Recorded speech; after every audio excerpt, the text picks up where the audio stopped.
E agora, antes de chamar o painel principal desse grande dia de debatedores, que reunimos 30 painelistas, especialistas em todo o Brasil, também no exterior, que nós trouxemos aqui para você de forma virtual, reunidos aqui, tudo na sua tela, no seu computador. A gente tem um recado da Infomac, a organizadora desse evento.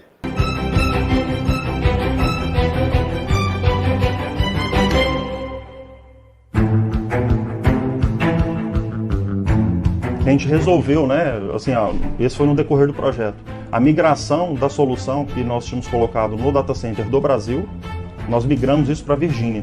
Isso foi, inclusive, uma parceria que nós fizemos lá e nós tivemos todo o apoio do pessoal da Infomac. Eu recomendo a Infomac como parceira para essas empresas. Muitas empresas nos perguntam, tá, vocês estão migrando sozinho, existe algum parceiro?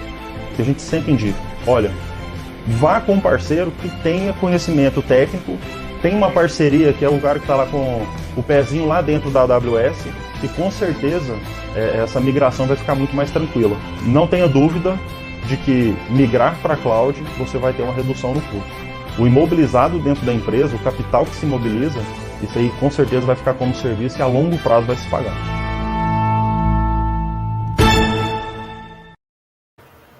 Ok, agora 17 horas e 58 minutos, nós chegamos então ao grande finale, o nosso painel principal, panorama do agronegócio brasileiro, oportunidades e desafios. Temos aqui 5 grandes figuras, 4 deles painelistas e um moderador. Eu começo colocando aí na tela, aí, pedir o Renato para nos colocar, o Antônio Henrique Botelho Lima. Boa tarde. Boa tarde, Antônio. Tudo bom? Tudo jóia. Seja bem-vindo. O Antônio é diretor da Agrológica Agromercantil e diretor do Conselho da ANTAV. Muito bem. O próximo é o José Augusto. Opa, boa tarde. Boa tarde, Zé Augusto. Tudo bem? Tudo ótimo, tudo bem. De onde é que você fala, Zé? Hoje eu estou de Brasília. Brasília. Legal, muito bom. Zé Augusto é CEO da Macampo há 14 anos, desde 2007. Está lá como CEO da Macampo, presidente da ASODIR, Associação Brasileira dos Distribuidores da John Deere, desde 2019 até o momento. Agora, vamos ao próximo, Jerônimo Volpato. Boa tarde a todos. Oi, Jerônimo, tudo bem? Tudo tranquilo, sossegado. Tudo bem. Você é paranaense? Sou curitibano. Mas atualmente estou morando em Goiás. Joia. Gostou aqui da pamonha, né? Vem pra cá comer o pequi e não sai mais, né? É uma maravilha. Joia. Jerônimo é formado em Direito, proprietário da Fazenda Bom Retiro e trabalhou 24 anos na Geopar, Refrigeração Paranaense. E ocupou o cargo lá de diretor comercial. Chegamos ao quarto participante para fechar essa rodada, o Sérgio Zimmermann. Cadê o Sérgio Zimmermann? Boa tarde, Sérgio. Boa noite a todos. Tudo bem? Boa tarde, Sérgio. Tudo bom? Boa tarde, tudo certo? Tudo certinho. O Sérgio é produtor de soja, milho e feijão. Aí os grãos na mão do Sérgio, o sujeito faz milagre, produtividade a toda. E é diretor administrativo e financeiro do grupo Charrua. Bom, vocês viram aí, são 4 grandes participantes de peso, com densidade, para ter o que vai falar, vocês vão perceber isso. E para fazer esse meio de campo, para fazer com que os 4 dialoguem e a gente ganhe ainda mais nessa palestra, eu convido agora o Antônio Luiz Alves, que é fundador e diretor da Infomac. Boa tarde, Antônio. Boa tarde, boa noite, Saulo, como vai? Verdade, já 1 minuto da noite, 18h01. O Antônio também, que é membro do Conselho de Administração da Midwest Ventures S.A. Muito bem, o jogo vai começar, a bola está com vocês. Bom trabalho a todos. Bacana, obrigado, Saulo. Pessoal, boa noite aí ao Antônio da Agrológica, Zé Augusto, Sérgio, Jerônimo, obrigado mesmo por terem aceitado o convite. Acho que chegou a hora da gente fechar o dia com chave de ouro.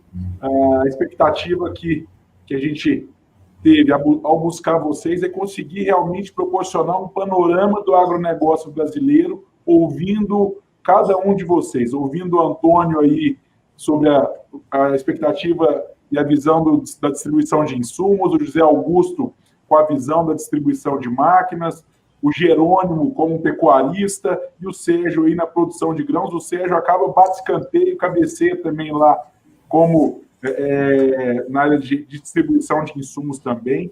Mas, enfim, estou muito feliz de ter vocês aqui hoje. A ideia, pessoal, é que a gente tenha, dentro da dinâmica, perguntas que a gente vai fazer para todos vocês. Então, são perguntas que cada um dá a perspectiva do setor e, no decorrer da noite, a gente vai ter aí 1 hora e 20. Eu vou incluir algumas perguntas específicas do negócio de vocês. Então, bacana, sem mais delongas, começar aqui fazendo uma pergunta para o Antônio Henrique da Agrológica, e aí depois vocês já podem seguir na sequência, só vou dizer Zé Augusto, Sérgio, Jerônimo, enfim. Mas a ideia é, excluindo aí a questão de saúde, a gente sabe do momento delicado que a gente está vivendo, mas ninguém aqui é especialista nisso. Olhando para o negócio de vocês, o que vocês gostariam de tirar da frente? Que pedra que está incomodando o setor de vocês? Qual é o entrave que, se fosse retirado, permitiria aí que o setor acelerasse ainda mais? Comenta para a gente aí um pouco, Antônio, da Agrológica. Boa tarde, Antônio, aí, obrigado pelo convite, obrigado a todos que estão aí nos assistindo. É uma pergunta interessante, né?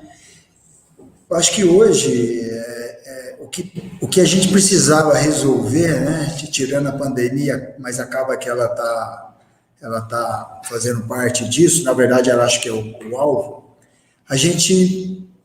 o país precisava resolver o problema político, né? A gente precisava tirar da frente a discussão política. Então, a gente tinha que ter mais tempo para trabalhar e os políticos resolveram o nosso problema, em vez de ficar discutindo em CPI disso, quem morreu, quem vai ficar vivo e quem que foi o culpado por tudo isso. A gente precisava realmente uma reforma tributária, uma reforma trabalhista, reforma administrativa, precisava o país passar por essas reformas. E aí a gente fica aqui, os empresários aí, todo mundo esperando isso, né? Com a esperança que isso vai resolver, que isso vai ser feito. E aí, quando a gente tem as notícias políticas, não existe essa resposta. O que a gente vê é apenas CPI, a discussão de polarização política. Então, acho que o momento que a gente vive não tem muita esperança que isso vai se resolver até 2022, mas eu acho que hoje seria com certeza, assim, o que mais tem incomodado a gente, sabe? É trabalhar com mais certeza de como seriam as coisas, não a gente ficar aí com esse mundaréu de legislações aí que nos atrapalha e conta o dia inteiro, contabilidade trabalhando, o que você pode, o que você não pode fazer. Então, acho que hoje, realmente, seriam as reformas, né? E para isso seria pelo menos uma amenização aí nessa polarização política, que os políticos olhassem para nós em vez de ficar olhando entre eles. Seria isso, Antônio. Questão política bem relevante mesmo. E você, Zé Augusto, olhando aí na distribuição de máquinas, qual que é a pedra no sapato da distribuição hoje? Bom, nesse exato momento eu vou... boa noite a todos, primeiramente. Nesse exato momento eu vou trazer para o mundo imediatista, né, e passe a pandemia, vou afastar um pouco a parte da saúde, mas o que provocou isso para nós? Antes disso, eu acho que a gente fez um exercício de globalização do mundo. Então, você olha onde tem menor custo e maior tecnologia no mundo e concentra isso na fabricação, especialmente, basicamente de componentes, né? E o que a gente fez aprender com a pandemia é que fechou-se fábricas, fecharam-se países e nós percebemos que tinha uma dependência muito grande interrelacionada no mundo. E hoje o nosso maior entrave é a falta de componentes, né? Então, você já vinha de uma demanda reprimida. Soma-se a isso um mercado que se aquece em função de commodities, das commodities, e especialmente no Brasil por conta de câmbio, né? E isso muito em função da necessidade de comida. Quando o mundo vai para casa comer e se come melhor à mesa, né? Sai um pouco desse food service, desse fast food, e vai se comer melhor. Então você viu alta demanda por arroz, alta demanda por feijão, alta demanda por carne especialmente. Então todas as commodities que são na verdade, estão na atividade da cadeia da proteína animal, tiveram um boom e as indústrias não conseguiram acompanhar essa demanda. Então, a curtíssimo prazo, hoje o nosso grande problema é estar conforme a demanda face à falta de componente. Esse é o grande problema da indústria hoje. Bacana, bacana. Fazendo aí, replicando a pergunta para o Sérgio, vou até seguir a sequência visual aqui das imagens. Sérgio, e para o produtor aí, para quem produz grão, para quem está realmente focando a produção no dia a dia na fazenda, o que é importante, o que você gostaria de tirar aí do sapato? Ou da bota, né? Você está no mudo, tá, Sérgio?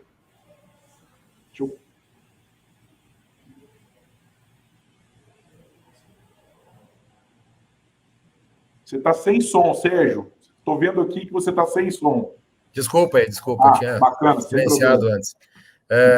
Boa noite a todos, aí é um prazer participar desse evento e encontrar amigos aí. Zé Augusto, um abraço para você também, grande colega e parceiro nosso, Antônio também, colega da distribuição, né, Antônio?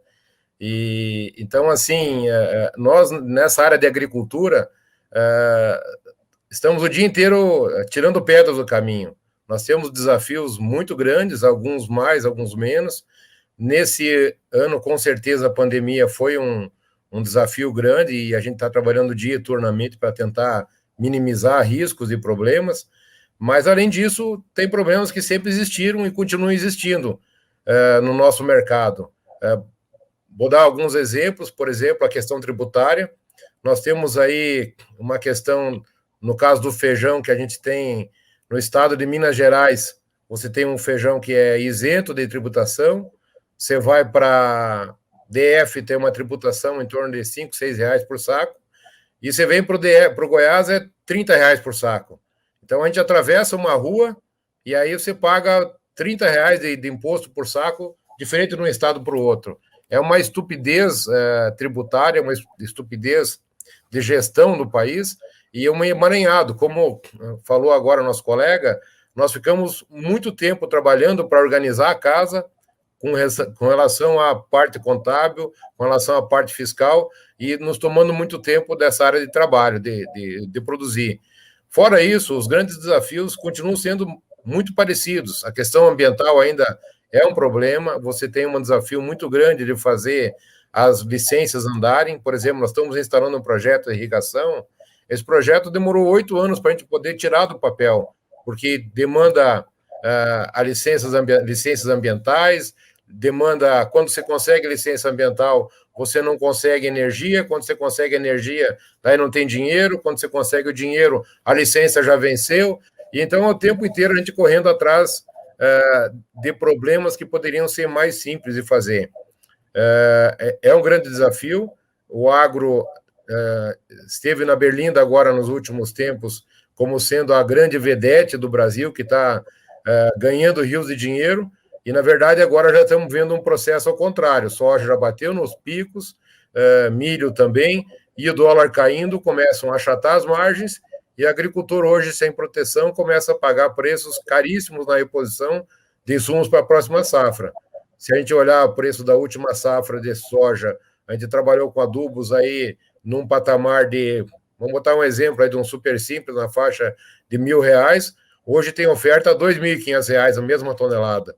Ou seja, nós temos um processo em andamento de aumento de custos muito robusto, dificuldade de suprimento também, como disse o Zé Augusto, e também, nesse momento, um achatamento de preços com margens muito mais apertadas.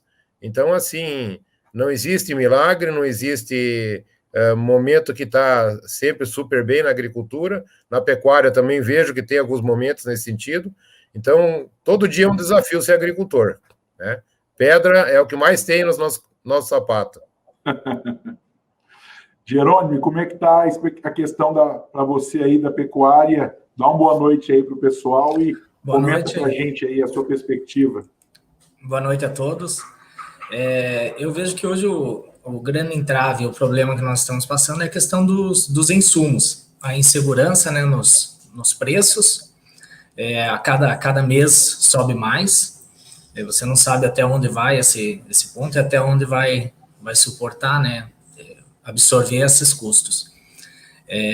Eu sinto esse daí seria o maior entrave hoje para mim, e a possibilidade da falta, né? Então hoje todo dia você está sendo bombardeado pelos fornecedores, onde se não comprar vai faltar, então se você já tem que se antecipar, por exemplo, as minhas compras de final do ano eu já antecipei todas, justamente para poder travar preços e não ficar suscetível ao mercado.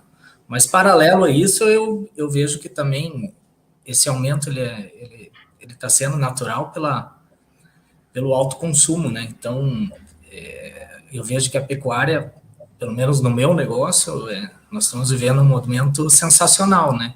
Um momento ímpar aí que eu acho que tem que aproveitar, tem que estar junto, tem que estar surfando essa onda, e eu vejo mais pontos positivos aí do que achar efetivamente assim um entrave. É uma questão realmente de mercado, na minha visão. Legal, bacana. Então, pegando aí um panorama do que cada um de vocês colocaram, acho que a gente tem risco Brasil, vamos dizer, questões políticas, questões tributárias, risco de desabastecimento e, ok, de outro lado, uma pujança, a economia respondendo bem aí, o consumo crescendo, como o Zé Augusto falou, as pessoas querendo comer melhor, isso naturalmente puxa a commodity, puxa o que o campo produz, mas quem está no Brasil sabe, né? A gente sempre tem o que resolver, acho que faz parte já aí da nossa rotina. Pessoal, continuando, até hoje, no dia que o dólar bateu aí 4,91, né, o dólar estava aí acostumando já a gente a ficar aí acima da casa de 5. O juro, a gente também estava começando a ficar mal acostumado a ter um juro aí teoricamente baixo, pensando principalmente no Brasil. Eu queria ouvir um pouco de vocês, como é que é essa dobradinha aí para o segmento de vocês, dólar teoricamente aí numa tendência de baixa, juros numa tendência de alta. Como é que é para a distribuição essa dobradinha dólar-juro aí, Antônio? Antônio, eu falo que a questão do dólar nosso, e os juros, né? Assim, não é questão de quanto que está o dólar, quanto que está os juros. A questão que mais dá medo é a oscilação, né? E a imprevisibilidade, né? Então, eu vejo um risco hoje, é o grande medo que a gente tem, porque nós estamos vivendo um momento que nunca houve, né? As commodities atingiram um preço em dólar, num patamar muito alto, é o preço da commodity sem cotação internacional, né? Isso vale para soja, para milho, para carne, e o dólar disparou. Então, assim, juntou a fome e a vontade de comer, né? A commodity num preço alto e o dólar num patamar muito alto. Isso nunca tinha acontecido nesses patamares. E aí nós estamos vendo preços aí altíssimos. E o que acontece? A preocupação, né, o Sérgio já adiantou um pouco. E aí os custos, eles começam a correr atrás desses incrementos de preço.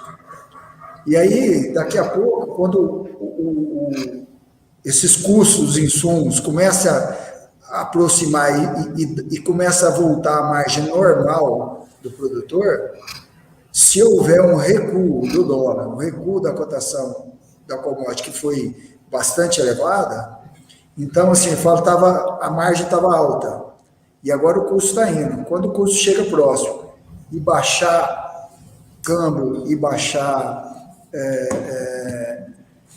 o preço das commodities, realmente é um momento bastante delicado. E aí, como os juros estavam baixos, houve também uma pisada no acelerador, que eu acho que acaba sendo um pouco normal, né?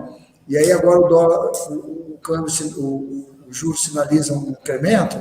Então, se você precisar, se já está com a margem apertada, se o juro vier e apertar mais, então tem bastante receio dessa continuidade de queda de câmbio e elevação de taxa de juros, em detrimento do incremento hoje forte dos custos dos insumos.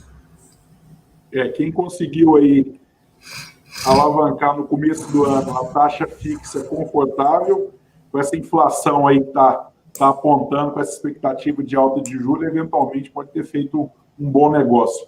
E você, José Augusto, como é que o mercado de máquinas agrícolas está enxergando aí dólar e juro? Bom, para nós é o seguinte, eu acho que o que estava acontecendo é o que estava fora da curva. Assim, essa euforia provocada por juros Selic de 2%, que eu acho que era um pouco irreal. Acho que nesse movimento erraram um pouco a mão, né? Isso provoca consumismo e que no final do dia vai gerar inflação, como vira o IGPM. De verdade, na minha opinião, já era esperado você voltar. Isso aconteceu em 2013, 2014. Observem que nós tínhamos commodities a 17, 18 dólares, estou falando de soja, mas nós passamos, a maioria dos nossos tempos, se você olhar para o mercado americano, você tem commodities entre 8 e 10 dólares, soja, né? E o câmbio, para mim, ele está muito mais próximo de 4,50 a realidade do que de R$6, né? E isso provoca até um problema. Daqui a pouco é mais simples para o importador versus o exportador. Então, quer dizer, acaba que ele é muito mais real para a nossa economia da ordem de 4,50, né? Então, para mim, volta a patamares normais. O que acontece com a nossa economia que provoca problema, o levantado pelo Sérgio, é que, euforicamente, você faz contratos se comprometendo com dívida e o custo não para de subir. E, efetivamente, a sua receita ela deve voltar para patamares, vamos chamar de realistas, né? E nós, de máquinas, não somos diferentes. Você pega aço, subiu 65. O que vai haver, eu acho que, na nossa opinião, é que daqui a pouco tem uma pressão sobre isso. A hora que isso volta para custos normais, que estão extremamente desequilibrados aos preços de venda, vai haver uma pressão contrária do mercado. Porque você vai ter que ir numa siderúrgica da vida, que desligar os seus fornos, e falar que você tem que fazer uma pressão que não dá mais para... A indústria não suporta aumentos de 50%, 60%, e ela vai extrapolar, ou seja, ela vai colapsar. Então, eu acredito que é muito mais saudável câmbio de 4,50 a 4,75, que é o melhor mercado econômico está prevendo, e tanto é verdade que essa economia está levando um PIB de 5%, quer dizer, isso era inimaginável um ano atrás, né? Então, eu acho que isso, no final do dia, acaba que é benéfico para a cadeia, voltando a patamares estáveis, vamos chamar assim. E você, Sérgio, como é que enxerga aí essa questão?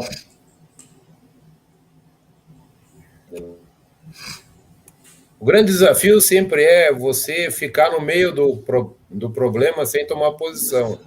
Então, por exemplo, quem ficou esperando para tomar posição com grão, não comprou insumos para essa safra e não se definiu no começo do ano, você está no momento que os preços já têm um recuo hoje, em média, de 25%, pelo menos, do que já chegaram de grão, né? Nós chegamos a 16 dólares, estamos com 13, na soja, que é o exemplo do Zé Augusto. O dólar chegou a 4,60, 4,70, hoje é 4,95. Na média, isso reduz uns 25% a 30% o preço.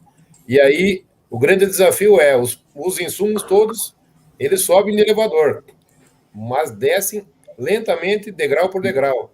E aí vai ser um ambiente que muito agricultor vai se perder no meio do caminho. Além de compromissos de gente que comprou mais fazenda, comprou mais máquinas, as fábricas estão tendo um problema enorme de poder fazer compromissos de entrega de equipamentos, máquinas, armazéns. Hoje é uma demanda enorme do agricultor, quase ninguém tem disponibilidade para fazer.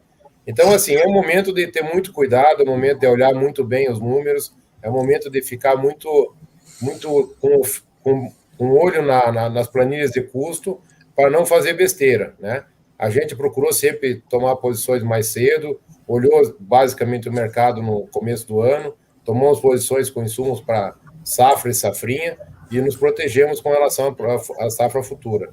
Mas, por outro lado, a gente vê que o mercado agro é um mercado maravilhoso. Nós temos oportunidades excepcionais com ter diversidade. O milho está num momento que é um problema, o volume de milho, né? Hoje estava vendo a própria AgroConsult aí falando de redução, mais uma vez, de produção da safrinha. Estamos falando em quase 17, 18 milhões de milho a menos no Brasil. Então, assim, temos desafios, mas temos um Brasil de oportunidades. O Brasil não vai mudar por causa desse um ano ou dois com relação ao agro. O mercado vai voltar para um momento, como o Zé Augusto falou, de normalidade, e vai valer quem é cuidadoso com custo, quem é cuidadoso com produtividade, quem é cuidadoso com tecnologia, e o mercado vai andar por aí, na minha opinião. Bacana. E você, Jerônimo? Compartilha para a gente aí também. A pecuária hoje, ela depende muito da exportação. O preço está muito voltado ao mercado externo. Saiu uma pesquisa, uma apresentação esses dias de que o rebanho brasileiro, quase 30 milhões de cabeças a menos do que se imaginava. Então, eu vejo que hoje, com essa queda do dólar, logicamente, o preço nosso, às vezes, fica não tão competitivo, mas eu vejo que existe uma escassez de produto. Então, no segmento pecuário mesmo, eu acho que, inclusive, mesmo com a queda do dólar, eu acho que ainda existe um espaço ainda para crescimento, para aumento de preços, né? Então, um ponto de ficar de olho realmente é a matéria-prima, né, que está cada vez subindo mais, mas eu acho que vai da gestão, né, de você se preparar para isso, né, e se preparar para um crescimento ou não. Eu acho que se você estiver bem inserido nesse mercado, bem estruturado, o aumento de mercado ele vai ser natural, assim, ele vai ser possível, assim, de você absorver bem, e se ele também não ocorrer, os ganhos desse ano acho que estão sendo tão vantajosos que não vai ter impacto quanto a isso, né? Enxergo tão negativamente. Legal. Pessoal, a gente está hoje com os participantes aí, são principalmente líderes, proprietários de empresa, produtores. Queria agora que vocês pudessem compartilhar, cada um aí dentro do segmento, boas práticas. O que você, se estivesse do lado de lá, se estivesse ouvindo, poderia compartilhar de bacana que está fazendo, que está dando resultado, que está sendo útil aí para o negócio de vocês. O Antônio já tem um trabalho lá na Andave, né, acaba naturalmente compartilhando as coisas bacanas que ele faz, mas compartilha aí com o nosso público também, Antônio, o que de mais interessante vocês têm feito aí na Agrológica, que você acha que quem está nos ouvindo aqui hoje poderia olhar para o negócio e eventualmente praticar também. Antônio, assim, no mundo de hoje aí, altamente competitivo, eu acho que as empresas hoje têm uma coisa que está muito em moda, mas não é a moda que vai passar, é a moda que vai ficar, que é a governança corporativa. Então, essa parte de governança hoje, eu acho que ela é muito necessária aí dentro das empresas. Inclusive, tem muito produtor rural hoje, né, parte de família que já está estruturando, né? Então, a governança nada mais é do que regras, né, que regem o negócio, disciplina a estrutura societária, né, fazer passar o bastão de pai para filho, estabelecer essa relação entre sócios. Então, assim, eu vejo hoje que um ponto crucial aí para o desenvolvimento das empresas, que como você falou, inclusive dentro da Andave, é um dos pontos que a gente discute muito, que é a parte realmente da governança corporativa, né? Eu acho que isso hoje é colocar as regras claras, seguir, mitigar risco, estabelecer parâmetros, estabelecer limites, né? Então, eu acho que hoje a governança é o ponto mais assim, indicativo que eu daria hoje para os colegas de uma maneira geral, aí tanto para produtor quanto para empresas, né, que eu acho que é fundamental, né? Tem várias empresas hoje de consultoria prestando tipo de serviço em todos os estados.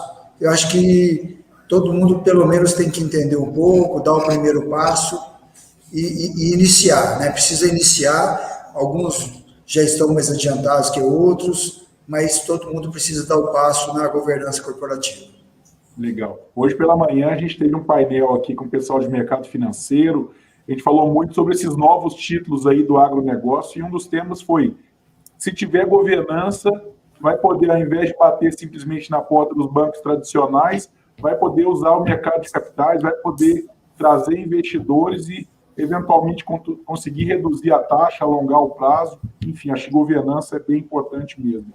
Zé Augusto, compartilha com a gente aí o que vocês estão fazendo de bacana aí na Macampo, que o outro concessionário de John Deere pode participar. Você também é o presidente aí da Associação Brasileira, mas compartilha coisas legais que faz sentido, que a turma vai gostar de ouvir aí.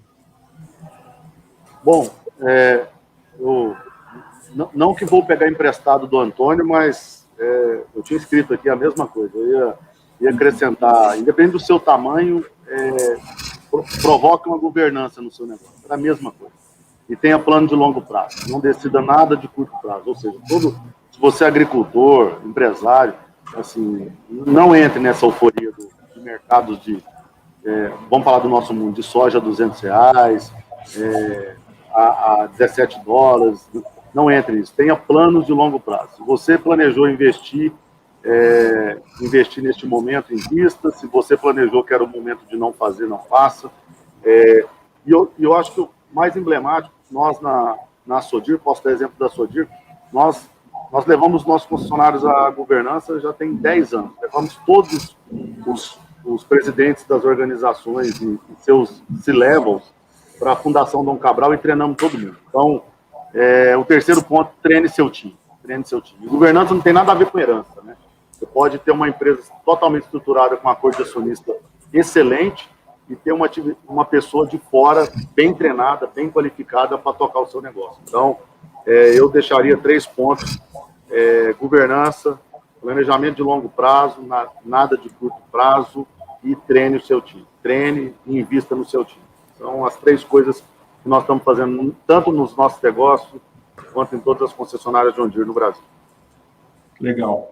É aquilo, né? A gente não deve decidir nem no melhor momento, decidir o caminho nem no melhor momento, nem no pior momento, né? Você tem que ter ali o seu norte, onde você quer chegar, e olha para o que está acontecendo, mas segue o planejado.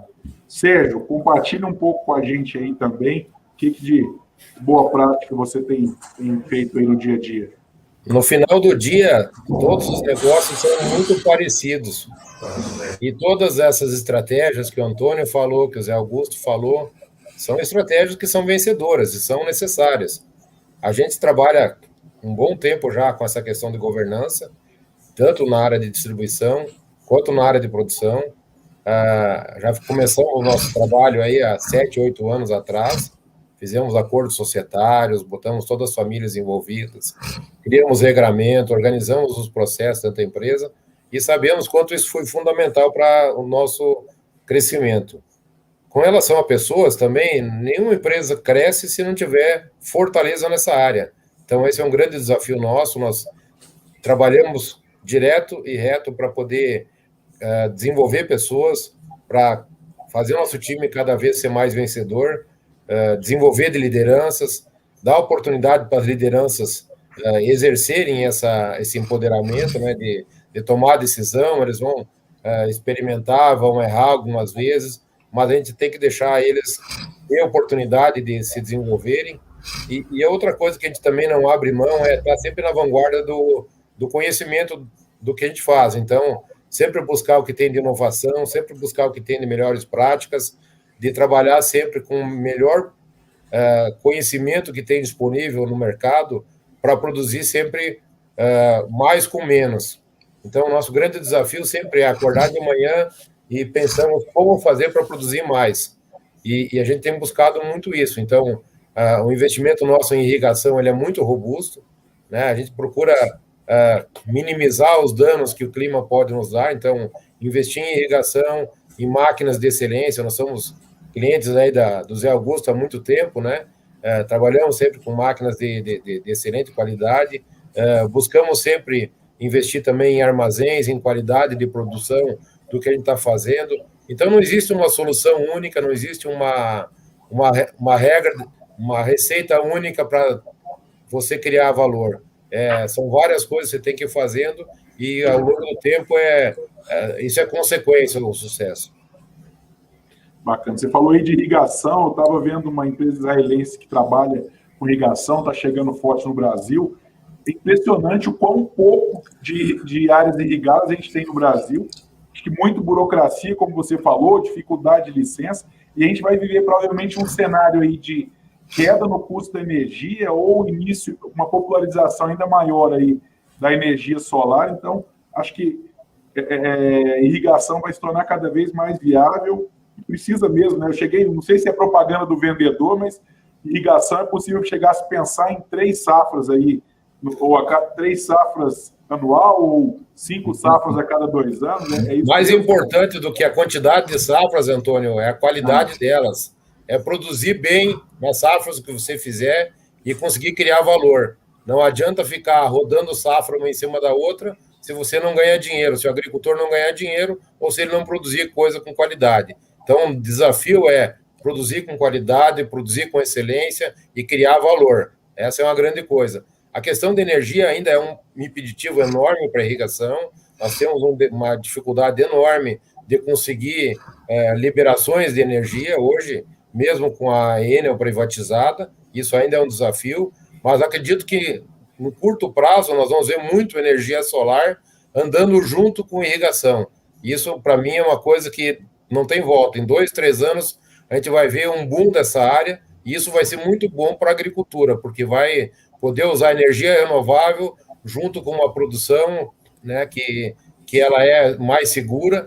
E o grande desafio nosso não é consumir a água que vai dos rios.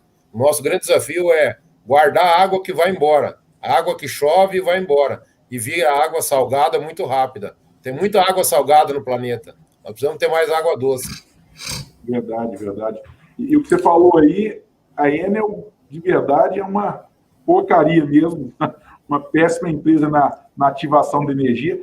E acho que vai ter um crescimento de cenários off-grid também, né, Sérgio? De, eventualmente, fazer fora da rede, botar a estrutura total e dispensar aí a Enel. E você, Jerônimo, conta pra gente aí como é que tá o que de bacana que você tem feito lá na fazenda. Acho que é legal, você é um cara que vem do mercado tradicional, deve imprimir um ritmo muito mais dinâmico ali no dia a dia da sua fazenda. Compartilha um pouco com a gente aí. Bem, Antônio, eu estou no segmento desde 2014, então eu saí da empresa, né, e tive o privilégio de ficar na fazenda 1 ano com meu pai. Ele veio a falecer dentro da fazenda nossa, e de 2015 para cá, eu lido lá como uma empresa, realmente. Eu sou já da sucessão, né, então tenho irmãos que alguns não seguiram o nosso caminho, o outro seguiu junto comigo, é meu sócio.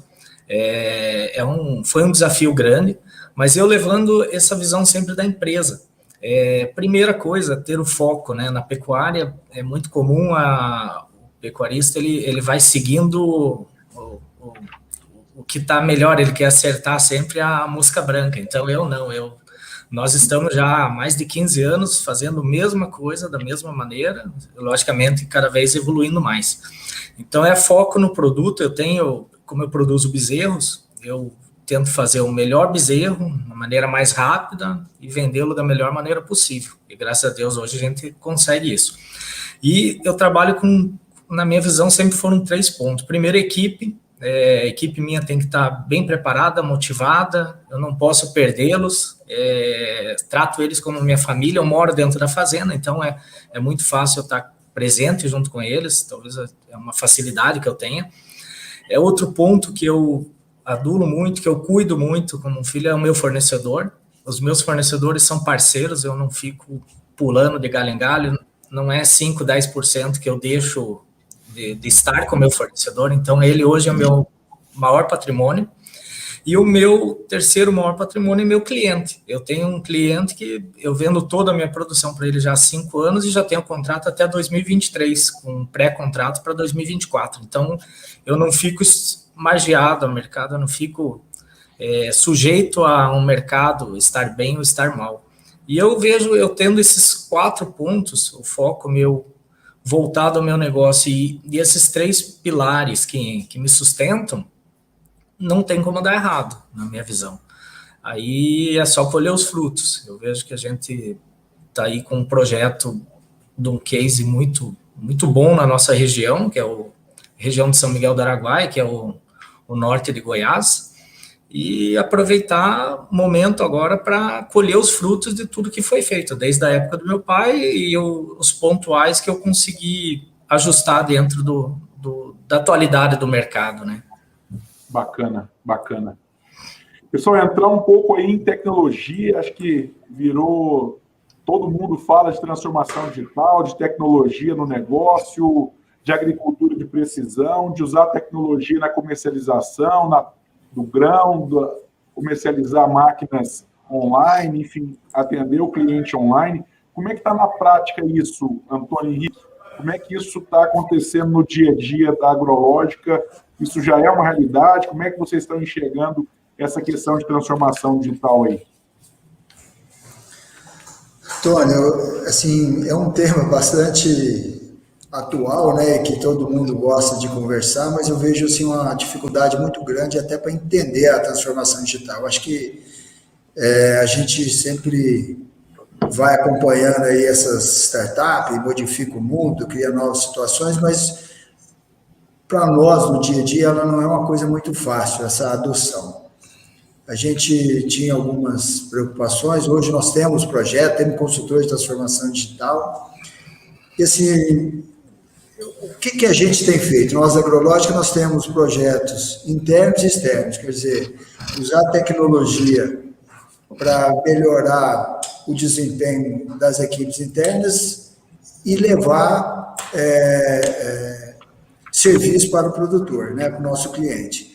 Então, internamente, basicamente, é buscar automação de processo, é tratar melhor as informações, ferramentas de BI aí para a gente levantar a informação, trabalhar elas e devolver elas aí de uma forma mais acessível. Então, é melhorar o interno. E o externo, o desafio é levar isso ao produtor, né? O que a gente pode oferecer? Então, hoje, até nós temos trabalhado uma ferramenta nossa, que é um aplicativo onde o nosso consultor de vendas do campo consegue fazer a sua assistência técnica, fazendo os registros do que ele está fazendo. E depois, no final, um fechamento de safra, onde ele senta com o agricultor e tem a possibilidade de demonstrar os relatórios de forma digital o que ele fez durante a safra. Então, são processos que a gente foi colocando na empresa de uma forma um pouco mais concentrada em algum ponto, e depois a gente vai ganhando escala dentro dela. E um ponto que a gente tinha uma grande preocupação, como que seria o e-commerce, né? Eu tirei um pouco isso do foco, eu acho que voltei lá atrás. Então, quando a gente falou em digitalização no setor de distribuição de insumo, todo mundo foi direto no e-commerce. E hoje tem muita coisa para ser feita antes, estruturar a empresa internamente para pensar nisso. De repente, lá na frente, vai ter uma plataforma maior e alguém vai estabelecer, mas nós colocarmos o distribuidor isolado, pensar na plataforma, eu acho difícil. Então, acho que a digitalização, a parte das plataformas de e-commerce, ela ainda está longe aí de dar sinalização de como ela vai funcionar.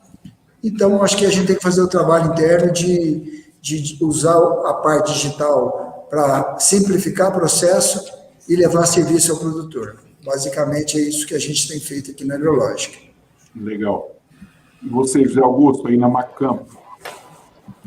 Bom, Antônio, eu vou falar um pouquinho especialmente um pouco além da nossa fronteira Macampo. Primeiro, nós temos que separar para estabelecer um critério aqui para ficar simples. Você falou de e-commerce, você falou de, basicamente, agricultura, vamos chamar de agricultura 4.0, que é o nome que a gente dá da digitalização da agricultura. Eu vou começar pela digitalização. Eu acho que hoje o equipamento agrícola, vou falar de equipamento agrícola, ele faz basicamente duas funções. É aquela de melhor produzir, de fazer agricultura de precisão, é a precisão do plantio, é a precisão da colheita, mas a grande novidade das máquinas, que agora provoca na agricultura 4.0, ela é um capturador, ela é um coletor de dados, né? Hoje, todo equipamento agrícola tem tanto sensor, então ele é uma geração de dados. Então, se a gente pensar em agricultura digital, e estranhamente, ou não sei se é estranhamente, o brasileiro segundo a McKinsey, a pesquisa da McKinsey é muito mais digital do que o americano, isso muito mais do centro-norte do país, porque é onde a idade do agricultor é entre 35 e 45 anos, ele adota muita tecnologia. O grande desafio para isso, que a gente encontra na adoção, é a transferência de conhecimento, porque você chega a equipamentos tão robustos em tecnologia, como fazer o cliente ou o operador utilizar tudo disso. E não só provocar agricultura de precisão, mas coletar dados, transformar esses dados em informação que seja proveitoso a aumentar a produtividade, que é o que todo cliente quer. Então, isso nós estamos provocando. E outro segundo grande entrave é a conectividade, porque essas máquinas elas têm possibilidade de gerar informação on-time, entretanto, o Brasil, país continental, você não tem conexão no campo. Então, outro grande desafio nosso da indústria é levar a conexão para o campo. Quando você leva conexão para o campo, você leva desenvolvimento para as comunidades. Então, eu acho que também provocaremos transformação nas comunidades, levando a informação. E, voltado ao e-commerce, também comentado pelo Antônio, eu acho que vale a pena comentar, no que pese o agricultor brasileiro, talvez grande isso provocado pelo êxodo urbano, cada vez um jovem formado na cidade indo trabalhar no campo, ele ser muito adepto à tecnologia, somente 3% da comercialização no campo é feito por e-commerce. Eu não tenho muita crença nesse e-commerce propriamente dito, sem cara, ou seja, despersonificado. Eu acredito muito na digitalização do relacionamento. Então, eu facilitar a vida do nosso cliente através da digitalização. Então, são meios que facilitam e aceleram a tomada de decisão. Pode ser na compra, pode ser no escolher o produto, mas eu não acredito na despersonificação do atendimento com o e-commerce. Então, acho que é isso que está sendo provocado. Bacana. Sérgio, e vocês aí? Difícil falar depois de tanto professor, né? Na verdade, estão falando dos mesmos problemas, mesmas oportunidades e mesmos desafios. Concordo que o e-commerce é um grande desafio nessa área, vai ser difícil separar esse lado de você fazer essas negociações, esses acompanhamentos de compra, de venda de insumos, de produtos, de máquinas e equipamento. O agricultor dificilmente vai abrir mão de poder olhar com mais critério, mais cautela, conversar com as pessoas. Então, eu acredito muito que a questão dessa área vai crescer muito, basicamente com informação. Nós temos uma enormidade de informações que são coletadas dia a dia. Hoje, o grande desafio do agricultor é o que fazer com tanta informação, porque é uma overdose de informação. Todo equipamento vem com um monte de informação, vem com um monte de quantidade de dados, que muitas vezes eles têm dificuldade de conversar um com o outro. Se você tiver uma linha que é um pouco mais, como é que eu vou dizer assim, um pouco mais misturada, daí tem um trator de uma marca, uma colheitadeira da outra, um pulverizador de outro, começa a não conversar os equipamentos, começa a ter dificuldade de informação. Então, é um grande desafio. Nós precisamos ter uma concentração e temos dificuldade de gente nessa área para poder organizar esses processos. Então, é um grande desafio para nós no campo. Nós temos tentado trabalhar também BIs para poder ter informações que juntem todas as informações, que a gente consiga tomar decisões em cima de informações bem abalizadas, né? Que não sejam só informações que alguém colocou lá por colocar. Então, ter informação com segurança. E, com certeza, essa é uma área que cresce muito, vai se desenvolver muito, mas nós temos grandes desafios ainda. A questão da internet no campo, você quase não tem acesso, você tem pontos na fazenda que às vezes consegue puxar para alguns pontos pequenos, não longos, né? E cada vez mais você tem que buscar isso aí. Parece que tem algumas empresas tentando desenvolver algumas coisas mais robustas no agro para dar mais oportunidade nisso, e essa que vai ser um grande salto. Eu tenho visto que cada vez mais a área de máquinas tem evoluído mais rápido do que até a área de veículos automotores no mercado brasileiro, né? A área de máquinas tem muito mais hoje tecnologia embarcada e oferta muito mais ferramentas para nós do que a área própria automobilística. Mas hoje nós temos muita informação que às vezes não são usadas. Então, grande desafio é como extrair o máximo, como aproveitar ao máximo o tipo de informação que está tendo e como tratar esses dados. E esse vai ser um desafio que a gente vai conseguir fazer aí nas próximas gerações e sucessões, né? Sozinho, acho que vai ser difícil para a nossa geração. Verdade. Aqui em Goiás, quem tem um case de muito sucesso é a Jales Machado, claro que é uma gigante, até nossa cliente.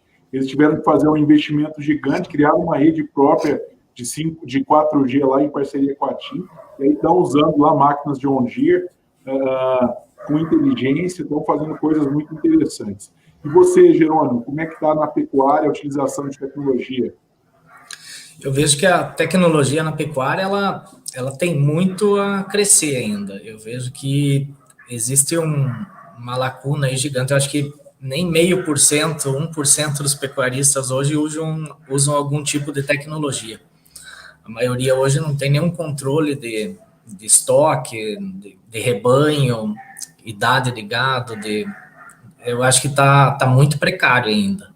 É um ponto que eu mesmo tenho procurado e até às vezes a gente tem dificuldade de conseguir acessar determinadas tecnologias, então, porque eu acho que ainda não está muito explorado. Eu acho que tem muito a evoluir. Eu vejo que se a gente tivesse 10% do que tem na agricultura hoje, a pecuária evoluiria 50%. Então, a gente está muito atrás, eu vejo. A tecnologia, ela não está tão disponível assim, tão facilmente, né?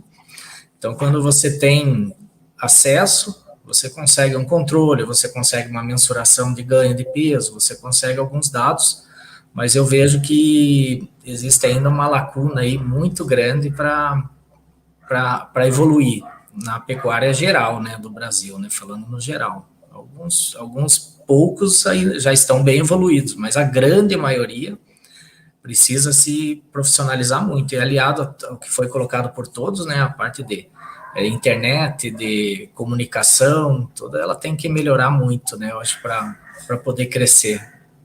Verdade, verdade. Pessoal, hoje também a gente trouxe de manhã o tema consolidação, né? O mercado de distribuição de insumos está extremamente aquecido, o mercado de máquinas, até confesso que não tem visibilidade, também está havendo consolidação. Queria ouvir aí o Antônio Henrique, qual que é a visão dele, como é que ele enxerga a questão da consolidação na distribuição de insumos. Antônio, assim, primeiro é uma tendência hoje, né? Ela já está aí, e contra a tendência não tem gostar ou não gostar, existe a presença dela e ela está aí. Eu, do meu ponto de vista, foi bastante positivo a entrada desses novos players e a consolidação aí do negócio. Basicamente por 2 pontos que eu acho extremamente positivos. O primeiro, deu valor às empresas, deu valor ao distribuidor. Antigamente, vários distribuidores, aí, quando ia passar para outra geração, não passava, fechava a empresa, outros ficavam pelo caminho por alguma dificuldade financeira. Tal. Hoje a empresa tem um valor, as empresas, né, estão todas aí, existe várias plataformas aí, várias multinacionais aumentando as suas compras, então trouxe um valor que não existia, né? Então, você sabe que você tem um EBITDA lá, existe um múltiplo, você olha o seu endividamento, então existe um valor para a empresa. Eu acho que isso foi muito positivo para o mercado. E outro ponto positivo que eu acho, que como são grandes players e tem uma boa gestão e governança, eu acho que subiu a régua da gestão. Então, trouxe mais profissionalização para o nosso setor, né? Exigiu de quem estava no mercado essa profissionalização, tanto para fazer negócio com eles, quanto para competir com eles. Então, eu acho que hoje, dentro do cenário que nós estamos vivendo, realmente foi positivo, aumenta, como se diz, o frio na barriga, né? Vai formando grandes players, você vai competindo antes você competir com amigos próximos, agora você compete com gente internacional, mas que realmente trouxe valor e trouxe profissionalismo para o nosso setor. Eu achei que isso hoje fez muito bem para nós. Bacana. E no segmento de máquinas, Zé Augusto, como é que está essa questão de consolidação? É um tema que está presente? Como é que está isso? Eu acho que isso é natural em todo segmento, né? Essa pressão vai existir, nós não somos diferentes. Eu acho que o que responde isso é você comparar uma empresa que tem escala com uma empresa que não tem escala. Assim, o aproveitamento, a sinergia de quem tem escala é gritante, você consegue aproveitar muito melhor o back-office. Isso aconteceu com concessionárias na distribuição, concessionárias de carro no Brasil, você vai em caminhões no Brasil, você tem as melhores marcas, tem 10, 12 concessionárias que dividem o Brasil todo, você vai em máquinas pesadas, cada marca, as líderes player de mercado, por exemplo, nós temos 5 concessionárias para o Brasil todo, você vai em Caterpillar, tem 2, e máquina agrícola não é diferente, mesmo assim com todas as marcas, porque o ganho de escala, em margens cada vez mais apertadas em todas as indústrias, daqui a pouco o Sérgio também é especialista, vai falar disso, assim, cada vez você ganha muito no serviço, né? Você tem que provocar um serviço para o seu cliente. Então, quanto mais escala, mais fácil conquistar market share nesse sentido, prestar um melhor serviço. Então, eu acho que é uma pressão natural de todos os setores e não é diferente no nosso, não. Tá? Bacana. Ô, Antônio, eu só quero te pedir desculpa conforme o nosso compromisso. Isso, em algum momento eu vou ter que me ausentar aqui, então eu já quero, me perdoe, eu já tinha um compromisso com o Instituto Semear, senhores, que vou lá fazer êxodo urbano, eu vou falar a pedido do Itaú, vou falar com 300 jovens acadêmicos, falar do que é o agro brasileiro, a convite do Itaú, então me perdoe, eu já tinha esse compromisso, Antônio, não poderia de não aceitar o seu convite, contribuir com o seu programa, mas eu já tinha esse convite há 2 meses, não tinha jeito de dizer não, tá certo? Então eu vou ficar por aqui até o momento que me chamarem no outro aqui, mas muito obrigado, foi um prazer conhecê-lo, Antônio, Jerônimo, e o Sérgio, além de, já extrapolou, não tem nada de cliente, já é um amigo do coração, e o que ele falou de governança está na veia, é um dos exemplos que eu cito para todos os meus clientes, aí é a família Charrua, o negócio Charrua, ele sabe disso, eu tenho levado o exemplo dele para todo cliente aí, ele é um exemplo a ser seguido, se vocês quiserem ver na fazenda e visitar, é um exemplo a ser seguido, é um orgulho para mim tê-los como cliente. Bacana. O José Augusto, eu vou até aproveitar que você vai correr o risco de sair a qualquer momento, vou pedir desculpas para os outros participantes, vou passar aqui algumas perguntas adicionais para você, e você já responde elas. Fala para a gente a perspectiva do seu setor, como é que você está enxergando o futuro aí, tanto de curto, médio e longo prazo aí na distribuição de máquinas? Curtíssimos prazos, se o retrocesso da commodity não assustar o povo, vai ser um mercado aí eu estou vendo um mercado de 7, 8 mil colheitadeiras no ano de grãos, estou vendo um mercado acima de 50 mil tratores, ou seja, vai crescer enormemente. Nós temos uma demanda reprimida. Por incrível que pareça, como a gente tem que olhar a média, infelizmente a média é muito ruim, mas a frota brasileira ainda na média total é altíssima, a idade da frota, o que pese a agricultura, os grandes, vamos chamar de grande aqui, acima de 2 mil hectares, todos têm frotas novas, mas o Brasil tem frota velha. Então, ainda tem uma demanda reprimida. Se você tem crédito, veio aí ontem o Plano Safra, se você tem crédito, se você tem preço, muita gente até pagando com recurso próprio, porque nesse exato momento, frente à Selic, é compensador para quem está capitalizado. Então, assim, o mercado está extremamente aquecido, eu não vejo esse mercado desaquecer até 2022, não, safra 22, 23, estou vendo ele extremamente aquecido, e é isso. O pessoal, o cliente está vendo uma escassez geral no mercado, e tudo que caminhão está tudo vendido, máquina agrícola está tudo vendido, essa loucura do mercado aí. Então, vejo aquecido. Só complementando uma questão aí, a gente tem, você falou de consolidação no segmento de veículos, é uma verdade, a gente atende aqui o Grupo Saga, que é um grupo goiano que tem mais de 100 concessionárias hoje no Brasil, e eles estão crescendo e estão olhando também. Esses dias o presidente teve um evento e mencionou a questão de locação de veículos, que eles eventualmente vão olhar com melhor olhos, com mais detalhe esse segmento. Como é que é na questão das máquinas agrícolas? Essa alocação é algo que está no radar?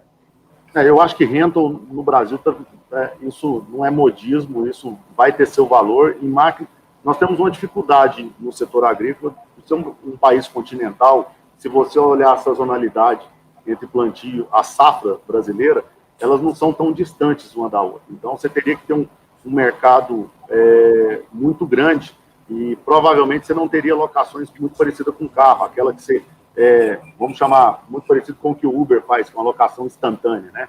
Vamos dizer assim, ou as próprias locadoras. Você teria que ter contratos de colocação, que já é muito comum no Brasil, na área de cana. Você põe o equipamento lá e esse cliente vai usar ele 2, 3 anos. Eu acredito muito que esse mercado possa crescer. Agora, o mercado no Brasil existe essa locação just-in-time, ele só é bastante desorganizado e ele tem uma dependência do fluxo da sazonalidade. Vejo com bons olhos, mais ainda com muita cautela, né, mas eu acredito sim numa possível locação, mas vou chamar de locação dedicada. Um player ou o próprio concessionário compra as máquinas com destino e prazo pré-determinado de médio e longo prazo. É assim que eu vejo a locação. Bacana. Pessoal, me desculpem mesmo ter feito perguntas em sequência aqui para o Zé Augusto, para aproveitar aí esses últimos minutos dele. Vamos continuar aqui. Obrigado mesmo, Zé Augusto, por ter aceitado. Boa noite a todos, muito obrigado. Um prazer conhecê-los, tá? Um abraço. Boa noite, Zé. Abraço, Augusto. Até mais. Prazer. Boa noite. Sérgio, fala um pouco para a gente aí também. Você também atua no insumo. Como é que você enxerga a questão da consolidação aí? Como é que faz sentido? Incomoda? É bom? Como é que é isso para você, Sérgio?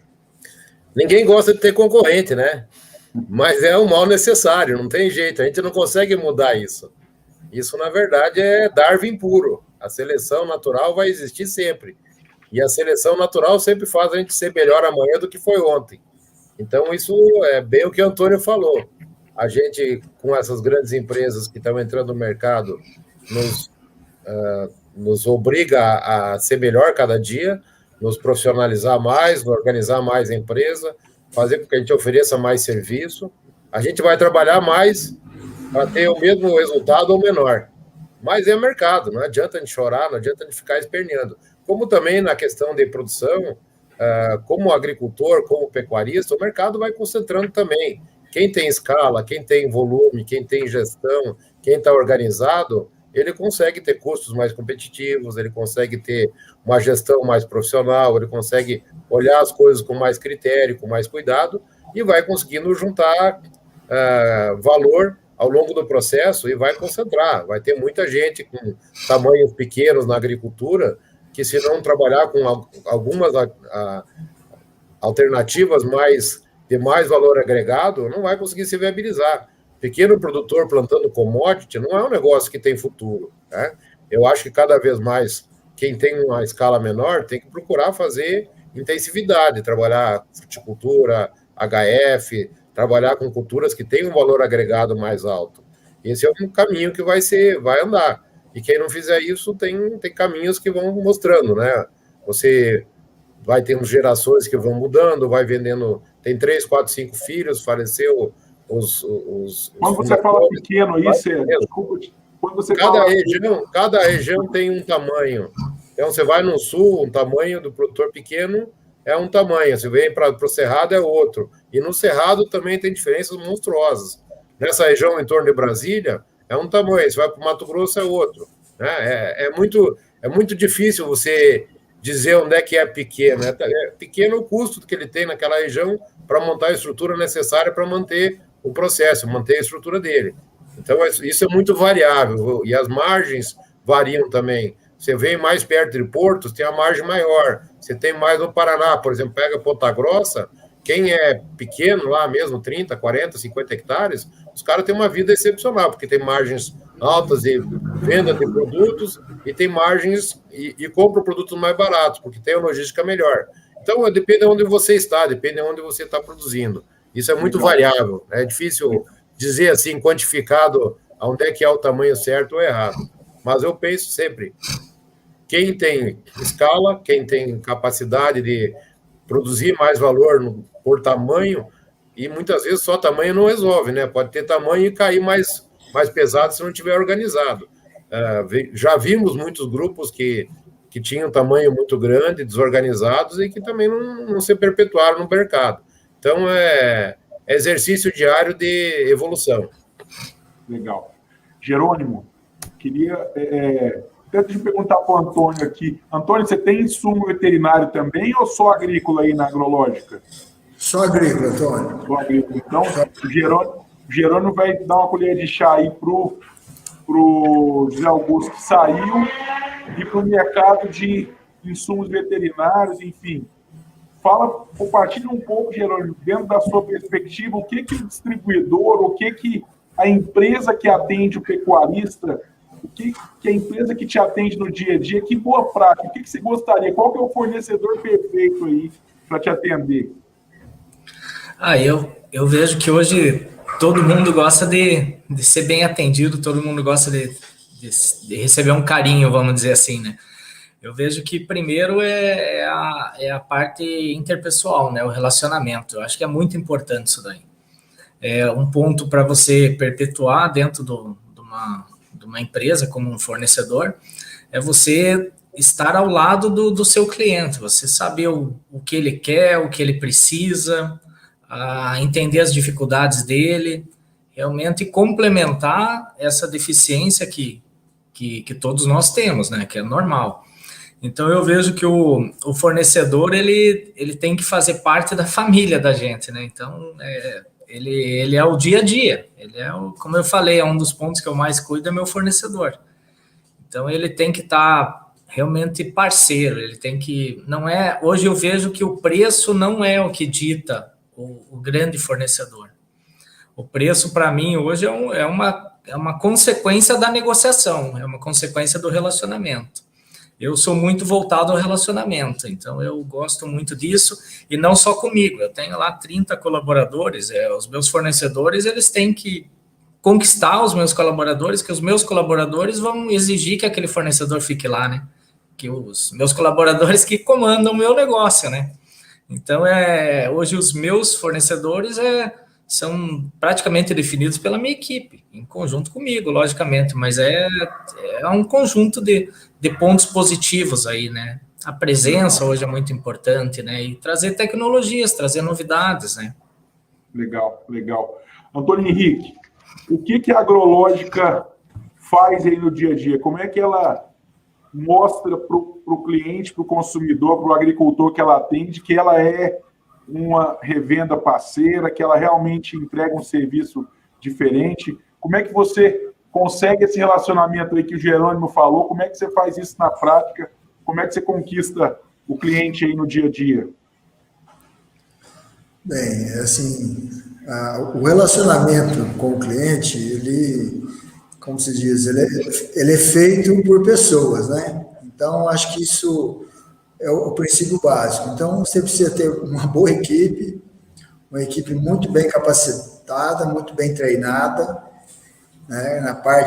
Tanto na parte técnica quanto na parte de relacionamento, né? Para você atrair e manter o seu cliente, né? Então, esse acho que é o ponto inicial aí de tudo, são as pessoas. Eu acho, inclusive, a grande dificuldade hoje no mercado, quando a gente pensa nas oportunidades de crescimento, esbarra exatamente na oferta de mão de obra, né? Cada vez está mais difícil e qualificação também, né? E o dia que você qualifica ainda corre o risco de perder. Então, eu acho que o negócio é realmente as pessoas, é tratar bem as suas pessoas, qualificar elas para elas atender o seu cliente da melhor forma possível, seja no relacionamento, seja numa assistência técnica, seja na apresentação de ferramentas digitais, ferramentas financeiras. Então, é assim que eu enxergo. Qualifique suas pessoas para reter os seus clientes. Legal. Sérgio, fala um pouco do Grupo Charrua, agora até vou inverter. Pode falar mesmo na posição do Sérgio, que também tem revenda. O que vocês têm feito aí para atender os Sérgios do mercado, os Sérgios produtores? O que vocês fazem de diferente? O que você pode dizer para a gente aí, até olhando com os dois olhos mesmo, que boa prática aí de atendimento que vocês têm no dia a dia? Vai ficar mais caro essa conversa, viu? Jogar nas duas pontas é mais caro. Olha, eu fiquei curioso para visitar a sua fazenda, viu, Sérgio? Eu morei nos Estados Unidos em 2014, estava lá olhando o Vale do Silício, enfim, E uma das pessoas mais interessantes, inteligentes que eu conheci lá do Antônio, você não tem que estar aqui não, em Vale do Silício, você tem que estar lá em Goiás, dentro de uma fazenda, olhando o Brasil que dá certo de verdade e tentando enxergar coisas para o agro. Na hora que o Zé Augusto falou de sua fazenda, eu fiquei curioso para ir aí. Qualquer dia não vou nem tomar café, não. Vou comer 1 quilo de arroz aí, uma semana com você. Fica à vontade. Na verdade, assim, a gente é um grupo, né? Somos 3 sócios que temos a área de produção e temos mais um sócio que participa da estrutura de Unai e nós temos as revendas, as lojas aqui no entorno de Brasília. E nós tivemos a felicidade de estar numa região que era uma região que em 91, 92, 93 quebrou completamente. Clima ruim, tecnologia pequena, falta de investimento financeiro, não tínhamos quase nada aqui. E isso forçou a agricultura a se profissionalizar. E o agricultor evoluiu muito, porque ou ele evoluía e investia em tecnologia e capacitação e conhecimento, ou ele não tinha futuro. E isso transformou essa região nossa com um Eldorado de irrigação. Hoje, se você olhar olhar no Google Earth, ou pegar um avião, e você andar nessa região, aqui tem 20% da área irrigada. É uma das maiores concentrações de irrigação que existe no Brasil. Pega Cristalina, Unai, Lusiânia, Paracatu, toda essa região aqui no entorno de Brasília é uma região com uma enormidade de irrigação.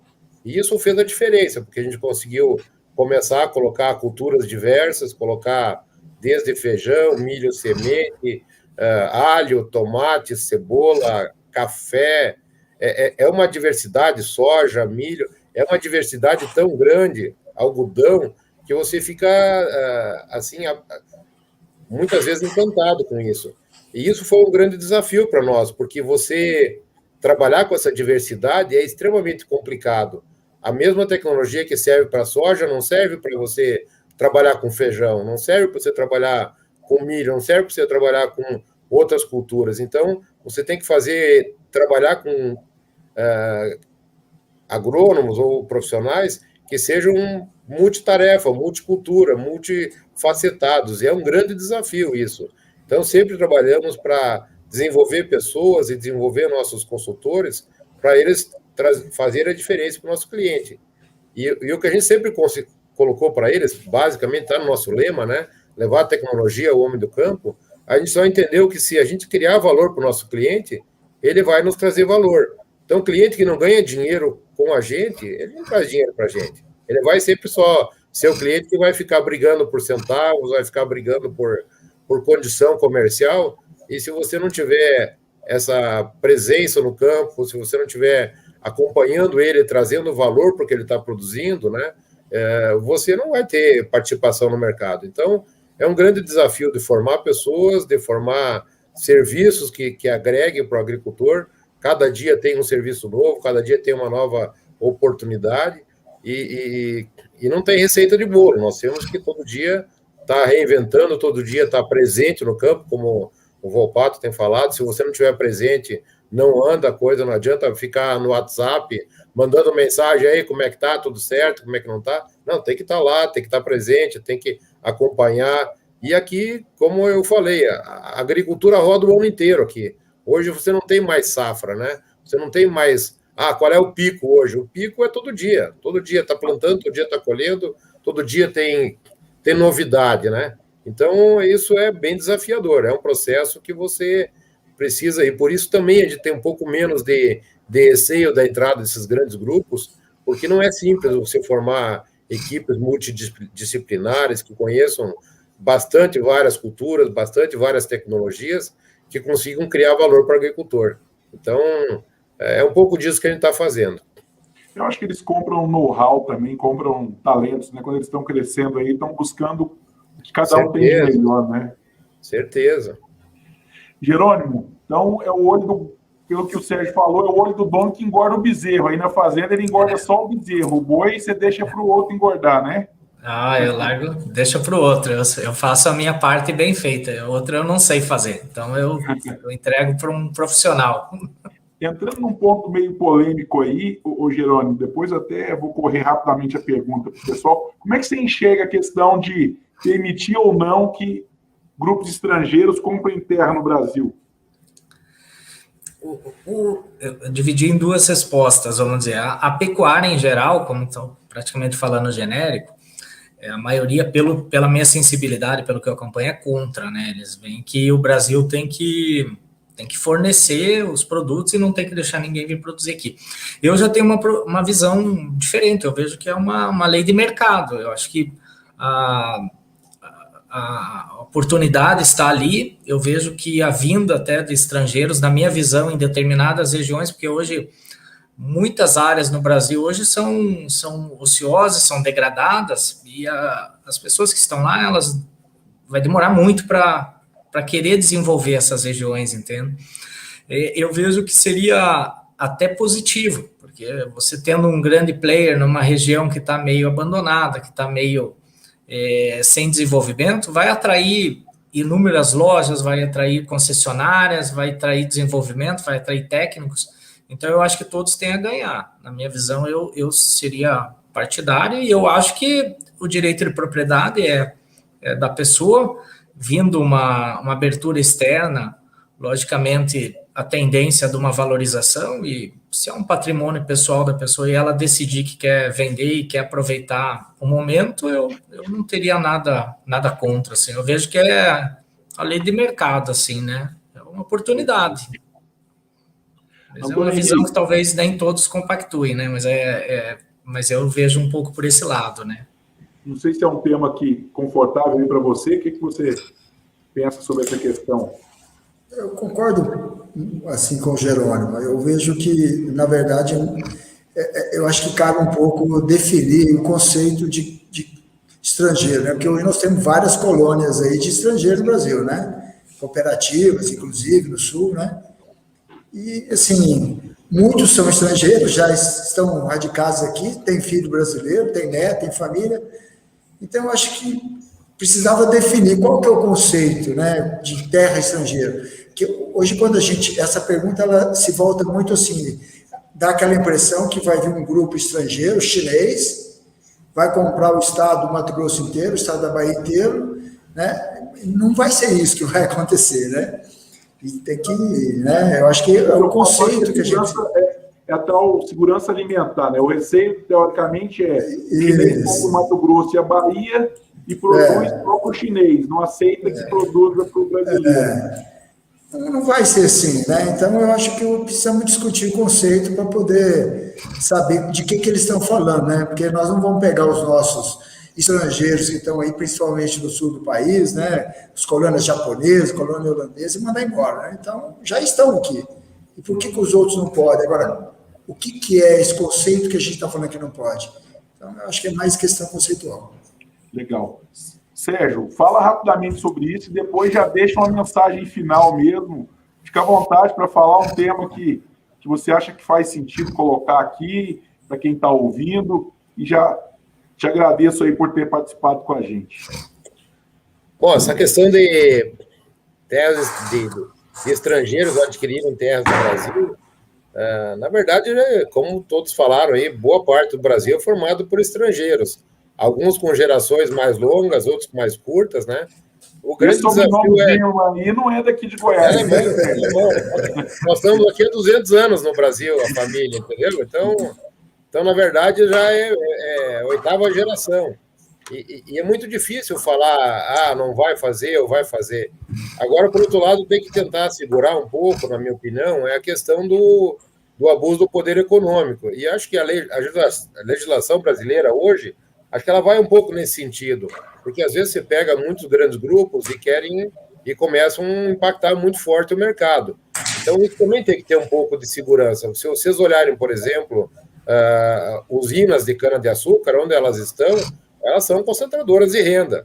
E um grupo desse é concentrador de renda também. Então, tem os lados aí que também tem que ser olhados. Hoje, acho que a legislação fala em 5.000 hectares. Quem sabe se aumenta um pouco mais isso ou não.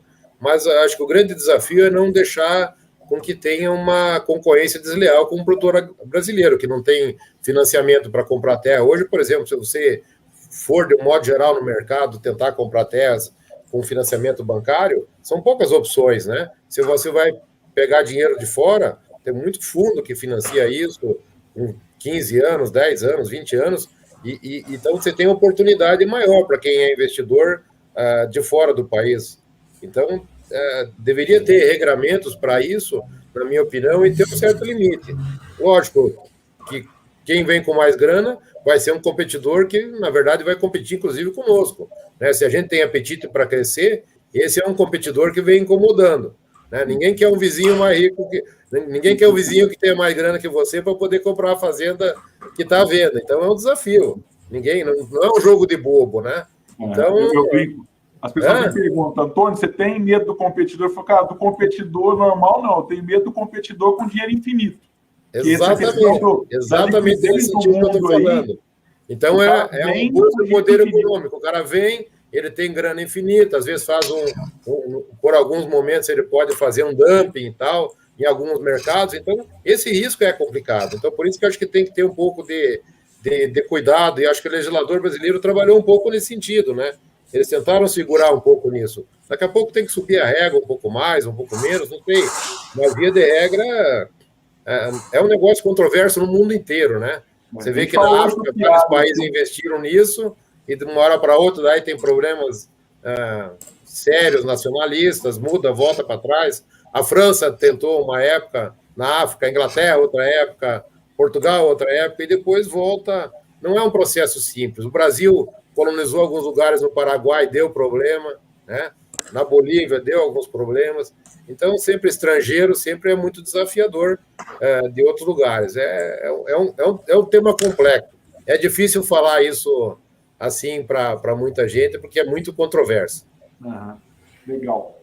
Deixa as suas palavras finais aí, Sérgio, e obrigado mesmo. Vou marcar com o Alexandre aqui, da gente passar uns 7 dias aí na fazenda. Prepara o... Como é que é a história de parente? Melhor aqui, como é que é? Que nem dente, né? Melhor mais afastado. É bom que você tem mão de obra barata durante uma semana, Sérgio. O Alexandre, mão de obra, só para puxar cerveja. Vou falar para ele. Mas é gente boa. É primo da minha esposa. Mas, assim, a mensagem que eu gostaria de deixar é que a percepção que a gente tem do agro, a falar do agro agora é muito fácil, né? Nesse momento de condição diferenciada, que deu esse boom, que tudo está certo, que os astros se alinharam, né? Soja bom de preço, boi de bom de preço, café, feijão, milho, açúcar, tudo deu certo, né? Nesse ano passado. Mas o que a gente acredita sempre o agro no Brasil é um ambiente espetacular, tem oportunidades excepcionais e cada vez mais uma oportunidade de inovação, de mais conhecimento, de integração de novas áreas também, de vir cada vez mais profissionais das mais diversas áreas que eram inimagináveis no passado, né? E hoje você vê jovens voltando, querendo se integrar no agro, porque ficou interessante, ficou tecnológico, ficou cheio de novidades, ficou cheio de oportunidades, de integração com o mundo inteiro. Então, assim, a gente é apaixonado por isso, e esse momento é um momento ímpar, mas devem voltar momentos que vão ser menos bons. Mas mesmo nos ambientes menos bons, o agro continua sendo e vai continuar sendo a grande oportunidade do Brasil. E o Brasil vai continuar sendo esse grande fornecedor de alimentos para o mundo. Então, quem se interessar e gostar e quiser entrar nesse mercado, eu acho que é um mercado sem volta, um mercado com potenciais enormes, e cada vez mais nós vamos ver mais notícias boas vindas do agro para o mundo inteiro, do Brasil para o mundo inteiro. Legal. Obrigado, Sérgio. Jerônimo, deixe suas considerações finais aí também. Já te agradeço novamente por ter aceitado o convite. Agradecer o Gustavo lá da Campo, que me apresentou a você. Obrigado mesmo. Engrandeceu aí o evento. Deixe suas palavras finais. Obrigado pela oportunidade. Eu vejo as coisas que o Sérgio... estamos passando um momento sensacional, um momento que está tudo dando certo. É um momento que todos vão ganhar. Então, seria o momento de aqueles que ainda talvez não estão com o seu negócio tão ajustado, aproveita esse momento para arrumá-lo, né?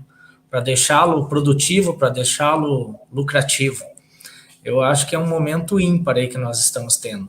E na pecuária mesmo, acho que na agricultura, é o foco voltado muito à equipe, né? Ter pessoas qualificadas, traga seu time para cima, né? Queira que eles sejam melhores que você, né? Então, você profissionalizar a sua equipe, porque tudo vai facilitar.